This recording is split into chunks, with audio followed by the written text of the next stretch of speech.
Donc tu vas me demander combien de tableaux? Je suis pratiquement incapable de te répondre. Attends. Hein. Et bien justement, je crois que je suis incapable de répondre à ça. J'ai commencé en 1994-95. Une petite production annuelle, je sais pas, 25-30 toiles. Une petite période d'accalmie où je gérais 2 écoles de peinture dans la région lyonnaise. Donc là, j'ai 3 toiles par an maximum. Et puis l'arrivée en Tunisie à partir de 2012, où voilà, on va dire que j'ai travaillé beaucoup plus sérieusement. Mais j'ai pas de réponse pour les chiffres. Bah, quand j'étais gamin, je dessinais. Je sais pas, ça sera peut-être la prochaine. Les femmes. À Bruxelles, j'ai eu les cours de modèles vivants, j'adore. Voilà, c'est vrai que c'est là où c'est le support sur lequel j'ai appris à travailler. Qui m'a perverti d'ailleurs. Parce qu'une femme nue, c'est du travail pour moi. Une belle source d'inspiration. Et puis les courbes sont plus esthétiques que les arêtes franches. Donc, il y a peut-être un facteur important dans ma vie, c'est que j'ai évolué dans un monde de femmes. J'ai été pratiquement élevé dans une société matriarcale. Ma mère, quelqu'un. J'ai eu 3 femmes, j'ai eu 4 filles. J'ai travaillé, évidemment, les cours de peinture, 90% c'est des femmes. Et puis des femmes entre 25 et 75 ou 80 ans. Vraiment, j'étais entouré de femmes toute ma vie. Je pense que c'est une vraie chance. Il y a un truc qui m'a braqué quand je suis arrivé aux Beaux-Arts, c'est la plupart de mes condisciples voulaient créer un mouvement artistique. Non, moi je voulais apprendre à regarder. Et je me suis mis vraiment à l'abri de tout ça. Donc c'est vrai que ma peinture elle est figurative, on pourrait dire traditionnelle, mais je crois qu'il y a encore c'est encore une source de travail. Voilà, on peut mettre une pomme au lieu d'une table et 60 peintres autour, il y aura 60 pommes différentes, donc on peut continuer à travailler. Ouais, je suis millimètre, absolument. T'as mètre et millimètre, donc. Oui, non, j'enseigne une théorie des couleurs, voilà. En fait, j'ai mis au point une théorie des couleurs appliquée à la peinture à l'huile, donc c'est bien spécifique. Il faut dire qu'il y a beaucoup de gens qui sont intéressés au monde des couleurs, même le philosophe Goethe. Voilà. Donc, non, j'ai une méthodologie de travail et j'ai beaucoup de gens qui viennent me voir pour ça. Voilà. Les team building, c'est aussi une façon d'intégrer le monde de l'entreprise. Bon, évidemment, c'est sur mon domaine et je m'intéresse à la vie autour de moi, donc le monde de l'entreprise m'intéresse aussi et ça m'intéresse qu'il y ait une interaction avec des équipes qui travaillent, voilà. C'est surtout qu'eux-mêmes découvrent quelquefois un talent caché et là, ça va peut-être les amener à pratiquer ou à avoir une activité artistique, voilà. Ouais, alors moi je suis un accoucheur de talent, voilà, c'est tout. Et là j'ai des petits reproches à faire, c'est qu'il n'y a même pas un musée de peinture en Tunisie. Donc il n'y a pas de culture de la peinture. Mais non, mais je pense qu'il y a toute une jeunesse qui fuit finalement parce qu'ils auront beaucoup plus de chance ailleurs que le fait de rester en Tunisie. Voilà, il faudrait qu'il y ait un peu plus de volonté politique, culturelle, mais je suis contre aussi. Alors, je sais pas, j'aime pas quand l'État se mêle de la chose artistique, puisqu'il fout le bordel. Pardon.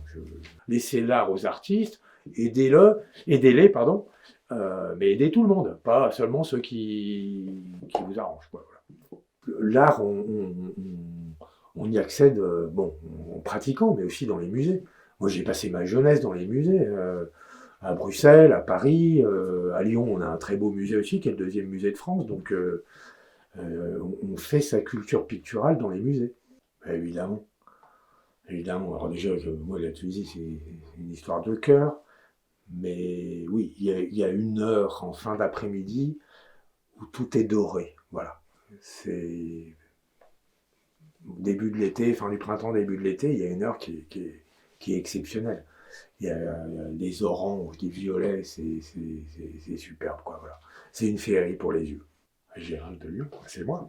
Alors, moi je suis arrivé, la première fois que je suis venu en Tunisie, c'est mon oncle qui m'a initié à la Tunisie, puisqu'en fait, voilà, mon oncle, mon père, mon grand-père sont nés ici, de la communauté sicilienne de Tunisie. Et j'ai eu un vrai coup de cœur quand je suis arrivé, je me sentais chez moi. Voilà, c'est la Méditerranée, c'est le soleil, c'est ce qu'il y a au plus profond de moi. Voilà. Je me sens vraiment profondément méditerranéen, d'abord par mes apports génétiques, mon nom de famille.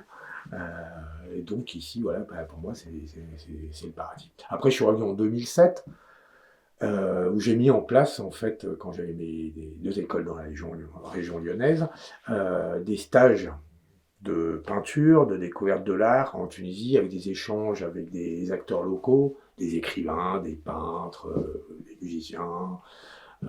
Et en fait, il y a eu beaucoup de succès jusqu'à la Révolution, qui malheureusement a mis fin à l'aventure. Voilà.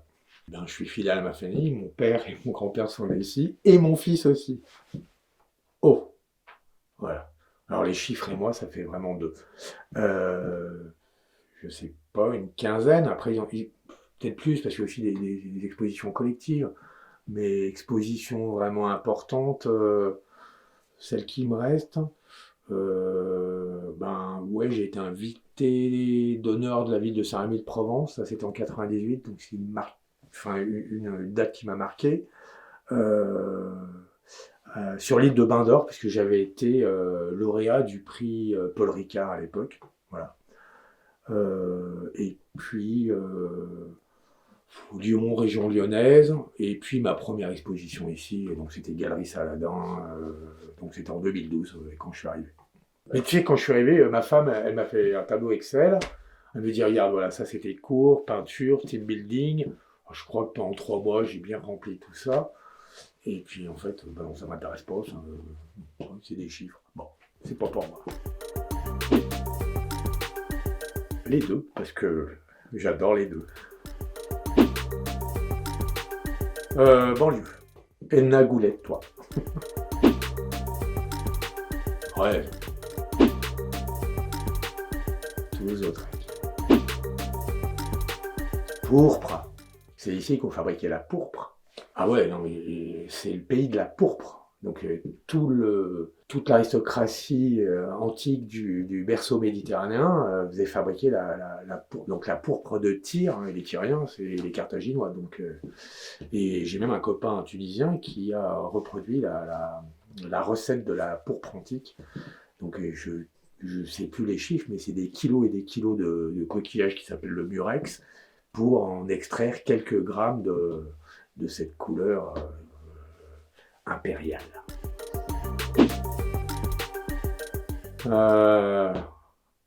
Montmartre, c'est pour... Non, Pigalle. Oh non, Bellucci. Oh, j'aimerais bien la peindre. La Tunisie. C'est une terre d'accueil. Voilà. Par son histoire, c'est un carrefour de la Méditerranée. Bon, ce que j'aime en Tunisie, moi, je suis un passionné d'histoire et qu'ici, il y a toutes les strates civilisationnelles depuis l'Antiquité, quoi, de Carthage jusqu'à aujourd'hui, avec une succession d'apports, oui, d'invasions, mais aussi d'apports. Donc c'est ça qui est passionnant. C'est la France, sa culture.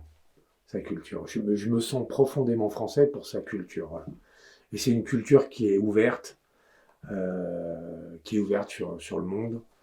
Et je la remercie de la culture qu'elle m'a donnée. J'ai absolument pas un nom français. C'est mon grand-père qui a débarqué ici. Et d'ailleurs, mes deux grands-pères, parce que j'en ai un autre qui est d'origine polonaise. Donc, mais elle m'a donné cette culture et vraiment, j'en suis fier. Ici, c'est ailleurs. C'est l'ailleurs de mon enfance, avec les histoires de mes grands-parents, de mon père. J'imaginais le soleil, la Méditerranée. En fait, si on s'intéresse à l'histoire des civilisations, on se rend compte que l'essor des plus grandes civilisations, il s'est fait par l'apport de civilisations extérieures, c'est tout. Voilà. Chaque civilisation a eu son heure de gloire, que ce soit Carthage, Rome, l'Empire ottoman, la France aussi. Voilà. Mais elle s'est faite uniquement parce qu'il y a eu des apports étrangers. C'est ça la véritable richesse d'une civilisation. C'est pas de se recentrer sur soi-même. Voilà. Malheureusement, j'ai bien peur qu'on arrive aussi à la fin d'un monde pour passer à un nouveau. J'espère juste que les prochaines générations se serviront de l'histoire pour faire avancer le pays, quoi.